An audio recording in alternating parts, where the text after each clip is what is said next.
All right, welcome to the show, y'all. So in just a second, we have some MAGA voters who are in tears over Trump's Epstein betrayal. I'll play that for you.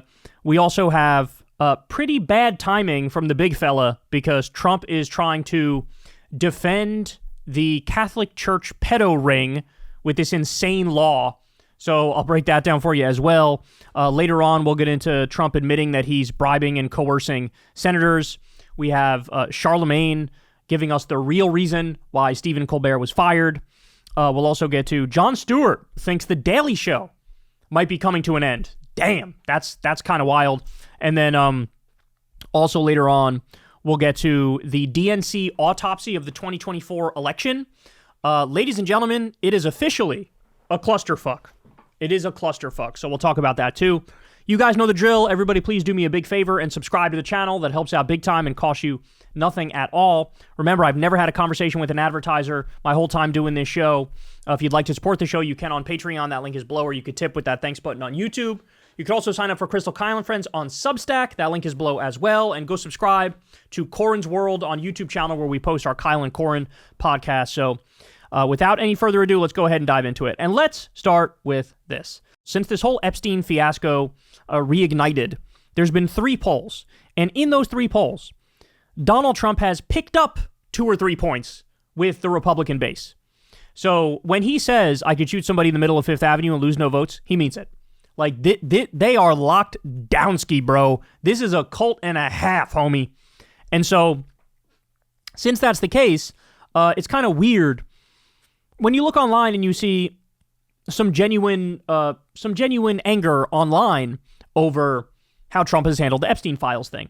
So what you're about to hear, these are the way too online Republicans who are having a mental breakdown because Trump's Epstein betrayal basically shatters their whole, perception of politics, their whole ideological framework of politics. Take a look. I feel really betrayed and I feel really, really angry. We have a president who tells us to move on from Epstein because it doesn't matter. Are you guys still talking about this? Seriously? And he's crying, bro. Do you hear that in his voice? He's crying. We have a president who tells us to move on from Epstein because it doesn't matter. Are you guys still talking about this? Seriously? And yet he still talks about the 2020 election fraud. He talks about the Hunter Biden laptop. He talks about all this stuff from 5-6 years ago, and he tells us to move on from the Epstein trial or the Epstein case. People like me will not stop talking about this. I feel so betrayed and so angry. This is not what I voted for. I'm concerned about being able to trust Donald Trump to keep his word. In his campaign, he said he was going to let us know all of the facts about this. And now he's saying, go away, don't pay attention to it. These Epstein files, we were told that they was going to be released. There was this client list that was going to be released. And the fact that it's suddenly gone away and he's trying to gaslight us is like a punch in the gut to MAGA. So I finally figured out why there's some people who are acting like this. I finally figured it out. It's because central to, if you're really right-wing and really online, you're also typically very conspiratorial. And those people have flirted with or are all in on QAnon. And QAnon, as you all know, I mean, it's mostly total bullshit, but the idea is that there's like a satanic pedophile ring of Democrats who are like running everything, and Trump needs to save us from the satanic pedophile ring of Democrats, right? And they sort of, lumped in Jeffrey Epstein to that grand narrative of politics, to their whole worldview. But the thing, of course, that's fucked up is that, like, the whole Jeffrey Epstein thing, Jeffrey Epstein running a pedophile blackmail ring for foreign intelligence, that's factually true.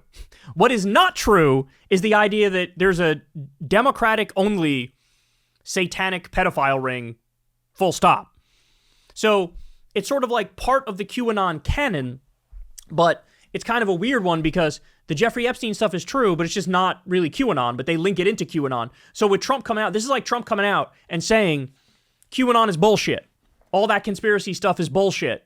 And as you know, Trump's line on it now is, the Epstein files are a Democratic hoax. They were written by Obama. They were written by Comey. They were written by the Clintons. Like, that's his line. And what you're doing is flipping on its head the thing that these people have been told all along, that Trump himself fed into.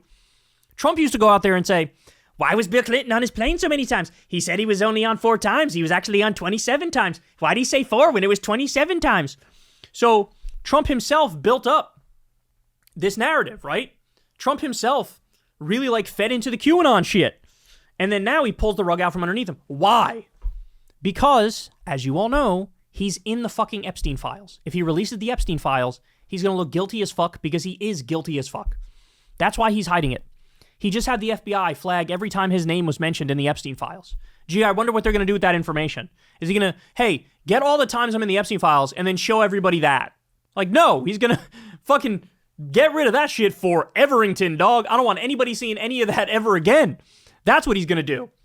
So, I get it. The hyper online far-right extremists, this pokes a hole into their whole narrative bubble, right? Their whole narrative bubble is deflating because now QAnon's overturned, the satanic democratic pedophile ring is overturned, and so now it's not like, what are they going to do? Just go back to looking at him as like, he's a standard Republican president who I love. It's not the same. It's not the same.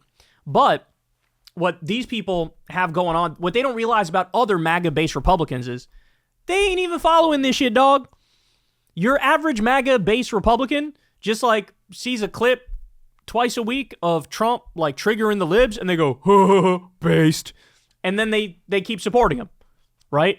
That's what Trump means when he says, I could shoot somebody on Fifth Avenue and not lose a single voter. That's what he means is like, these idiots are just going to follow me no matter what the fuck I say, no matter what the fuck I do. He just kicked 17 million people off healthcare. There's still like 90% of the Republican base that loves this fucking guy, right?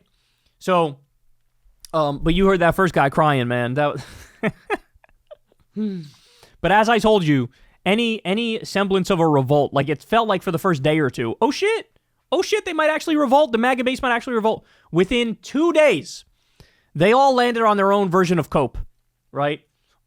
Trump can't release the files because they'll kill him if he does. That was what Tim Dillon said. What Alex Jones said was, the Democrats actually tampered with the files and took out the stuff that was bad for Democrats and put in more stuff that was bad for Trump, and it's fake now. Everybody had their own, it's Pam Bondi's fault, it's Dan Bongino's fault, it's Cash Patel's fault. They all had their own fucking thing.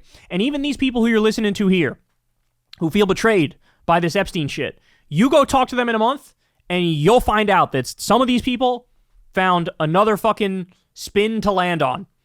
Had a way of justifying it and rationalizing it and saying, actually, it's not Trump's fault and I'm back on the Trump train, because that's what happens every fucking time. Hey, y'all, do me a favor and like and subscribe. It helps out big time in the algorithm. Click the bell as well for notifications when videos drop, and watch that video on screen right now. You know you want to.